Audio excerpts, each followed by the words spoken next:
Almost forgot about the thumb screw.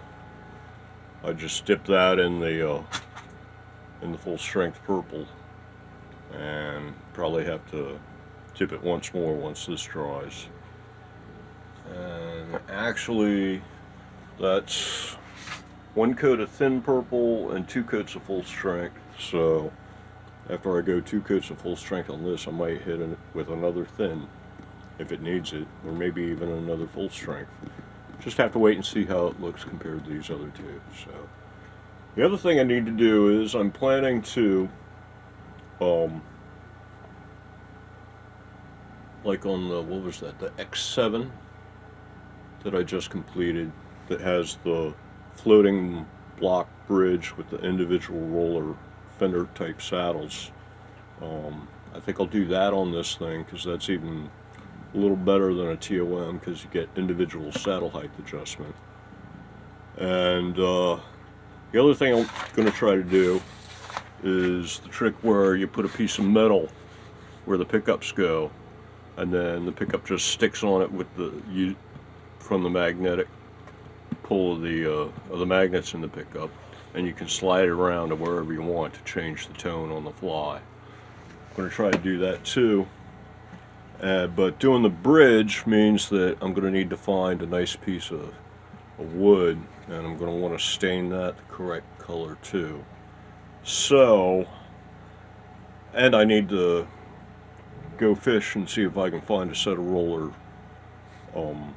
saddles. I'm pretty sure I've got some like 6 saddle telly bridges that have the roller saddles in them, and I can cannibalize those. So.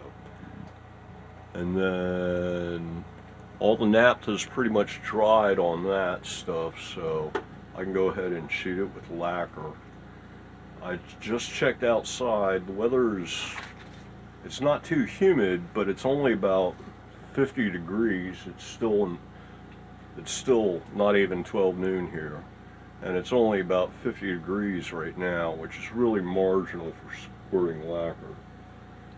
So it looks like I'm going to be squirting in here and venting out there and turning on the heat and then opening it up and ventilating the place and then closing it and heating it up and then opening it up and airing it out and that kind of stuff. But it's a necessary evil when you're dealing with cold or humidity and lacquer. So that's life. Plus the heat and the constant exchange of fresh air helps in general with the drying times. So that's the general plan. It might get a little smelly, but then I can always step outside for a moment while the air clears out. Generally, the idea is you open the door, you hang the work in front of the door, and you squirt out the door, and pretty much all the overspray goes outside to begin with, so it's not really bad.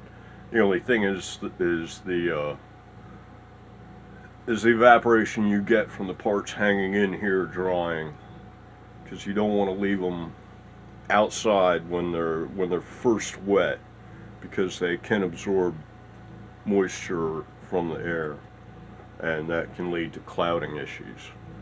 You can actually, when you're using lacquer, you can do a couple tricks. You can do a hair dryer, a heat gun, or even another thin layer of lacquer, which will help melt the first layer and hopefully release some of those air bubbles that you might get from clouding. But all those tricks work, but obviously the best thing to do is don't shoot in humidity and don't shoot below 50 degrees. So that's what I'm going to try to avoid doing here. I'll be back. Oh, about 15 or 20 minutes hanging over the dryer or the heater, and the stuff's already dry and ready for another coat.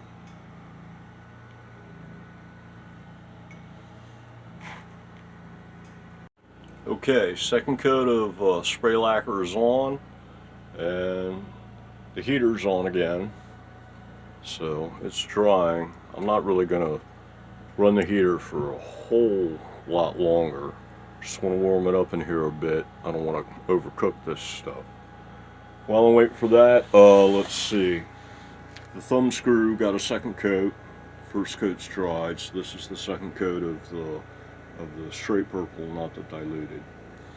And then I went ahead and fished up parts in order to do the other type of bridge. That's the arch top that I was using. There's a set of rollers right there, roller saddles, and plain maple block for the block. And I was checking it out. This guy, as I recall, was just a smidge too tall. It's clocking in at like 23 millimeters and change, so it looks like the ideal saddle height before adjustment is going to be somewhere around 22 to 23 millimeters. These saddles with the screws all the way down, when they're sitting flush on this block like this, or the groove in the wheel is 5 millimeters up from the bottom of the block, so they've got a thickness of 5 millimeters essentially. And then this guy is clocking at about 19 mil, so that's going to put the two together at about 24, and the targets I'm guessing is in 22 to 23 range, which means all I'll have to do is, this obviously is going to be cut to size. All I have to do is just sand a little bit off the bottom, take off maybe a mil, and everything ought to be in the house. So, next thing to do is I'll cut this to size, and then I can get to staining it to match the rest of the guitar. And there's the bridge block all ready for staining. Cut it to size with this guy. That's the cut off. Sand it down with this guy, 100 grit, and it's all nice and smooth and rounded and clean and ready to take dye. So I'll go ahead and dye it to match. This guy here, second coat of purple still damp, and maybe I'll give it that one dip in the jar of the watered down purple, because it still looks a little light, maybe. And that'll make it so that they've all had the same number of applications, the same concentrations of purple, so everything should match up pretty good. I don't really think that the fact that this was 2 full strength purple and then I'll follow up with a dilute purple versus that stuff was 1 dilute purple followed by 2 full strength purples. I don't think that'd make much of a difference. So, I mean, each time it's going to take water and it's got X amount of dye in it, so in the end you ought to end up with more or less the same amount of dye overall, no matter whether if you're putting it on in like 3 phases, shall we say. Yeah, whether you put a little bit more on the first time, a little bit less the second, or vice versa, I don't think it's going to make a huge difference. So, I guess I'll find out, huh? No, I really don't think it's going to make a big difference. And I can always, like, hit it up a little bit more if it needs it. So anyway, yeah, let me go ahead and get some dye onto this puppy. And those guys are probably close to dry by now. I shut the heater off like almost immediately after filming the last little bit and opened it up about 5 minutes after that. It's been open up for another, I don't think it's even been open up for 10 minutes now, but it's no longer warm in here, but it's not cold or anything yet. So let me see what this stuff's like. And feeling pretty dry. Feeling pretty dry. Maybe it's got that a moment ago I was still tacky kind of feeling to it, so maybe I'll close up the doors and give it another little blast of heat for another minute or two. I'm also trying to decide how much more lacquer I want to put on this thing. I think what I want to do is I want to go some number of thin coats, and then for like, let's see, a little bit of run action there. in order to smooth things out, because it also is kind of rough, shall we say. In order to smooth things out, I'll start with something really fine, like maybe 800 or 1000, and I want to go as fine as I can without clogging too fast, and that way I'll leave the minimum amount of scratches that have to be removed, and I'll cut away the least amount of material. And I just want to get it a little smoother than it is, so I might go one more coat. I don't, I'm not really thinking of like, 10 coats and heavy polishing and buffing and all that stuff. This is going to be spray lacquer version of like the quick flash coat concept. So, all right, let me get some dye on that bridge. I'll be back. Well, I was holding these guys over the heater there in order to warm them up a little bit and speed up the drying of the dye. And I was holding this guy with the needle nose, and I dropped it into the kerosene heater. So it looks like it's going to have a little shoshone band on the finish. Such is life. Such is life.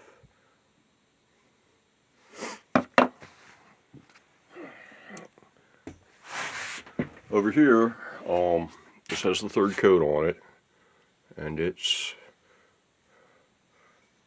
close to dry. So I'll turn the heater on for another couple minutes and give that another 5 or 10 minutes. Run this for a couple minutes, warm the place up a little bit more, and let that thing just kind of bake for about 10 minutes. And it should be pretty close to done. Over here, that's obviously dry now.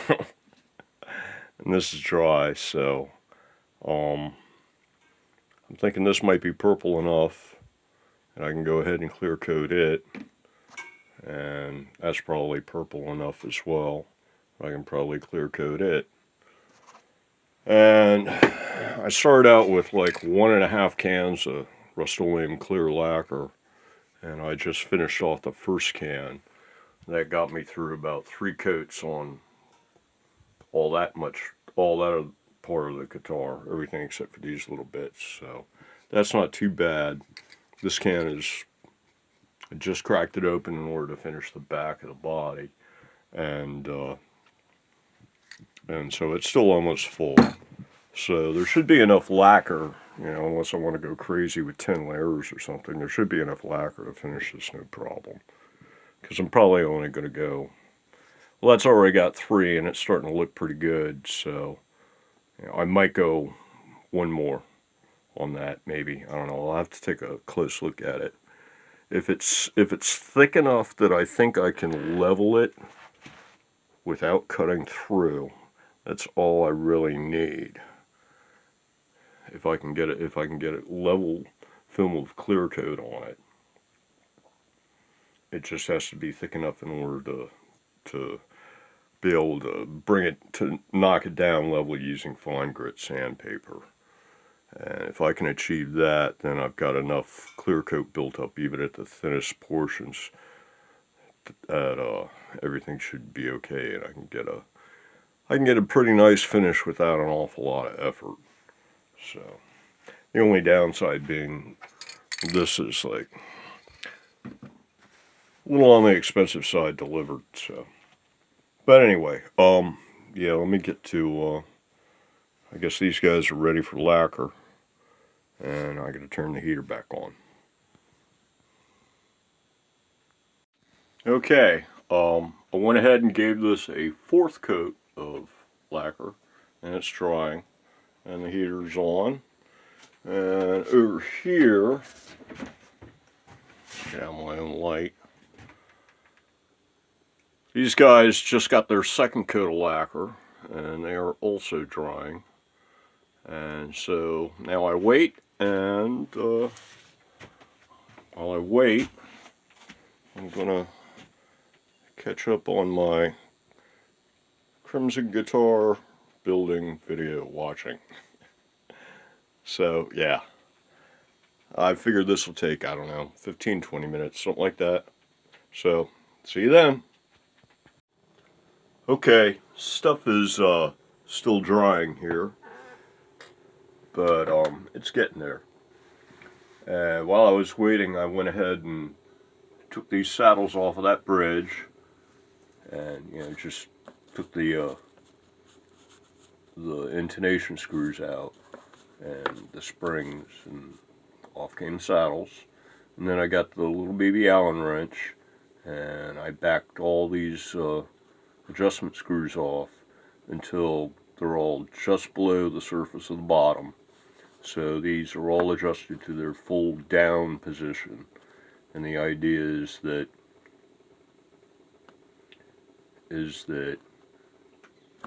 these will go on the block, and the block goes on the body, and obviously the neck will go on the body where the neck is. Oh my god, I've still got to stain the neck and clear coat it. I'm glad I thought of that. Okay, so yeah, the neck will go on, and then when you lay a straight edge across the frets of the neck and run it up to where the bridge is, you'll want it to just lay in the groove of the wheel. So your straight edge, when it's laying flat on the frets, should come up and just sit in that groove. And that'll mean that that block is at the correct height. And then from there you use the screws in order to set your action. And that's the basic plan. So yeah, it looks like I need to get to staining a neck. I'll be back. Okay, got the fingerboard all masked off here. And the idea is, you see this seam? It's pretty much impossible to mask that perfectly. So what I'm going to do is I've masked the side of the fretboard halfway, and then any quote-unquote overspray, so to speak, I removed later with sandpaper. If this was a bound fretboard, then you would mask halfway, and then you would remove your tape and scrape the binding. I learned that on the Cowboys guitar build. That's what made the first paint job on that build fail. If I'd known that trick, I could have pulled it off. Well, I could have pulled that part of the paint job off.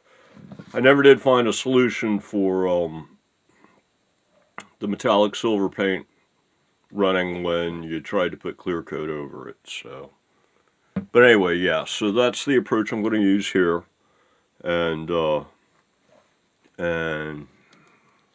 got my brush around here and grab my purple dye and have at it. Well, there's the neck with the first round of stain on it. It's probably going to take, I'm guessing, maybe 3 rounds of stain to get that thing dark enough. Over here, the 4th coat of clear is all but dry, feels like. And here this has 2 coats, and that's once again about all but dry, so patience. Yeah, Rome wasn't built in a day, and neither was a guitar finish, so I wish somebody would come up with an inexpensive way to finish a guitar, something that's like, all you had to do is like mask off whatever you didn't want to be finished, and it was like finishing a can, and it would come out, it would come out smooth. It was aerosol, it was inexpensive, it was all in one, so it was both a color and a clear coat, or stain and a clear coat, or glitter and a clear coat, or whatever. That would be so cool. So cool. But until then, you got to do it the old-fashioned way. Break a few eggs, make a real mayonnaise. So, and part of that is watching the paint dry. I'll be back. Okay, the neck now has 2 coats of dye, and the body is probably dry enough to sand, but I want to be safe before I actually take sandpaper to it, so I'm gonna hold off, you know, maybe another half hour or something like that, maybe an hour, I don't know. And then out here it's warmed up enough to do some of this work out here, and these guys just got their 3rd coat of lacquer, and they're dry. So, yeah, the wait continues.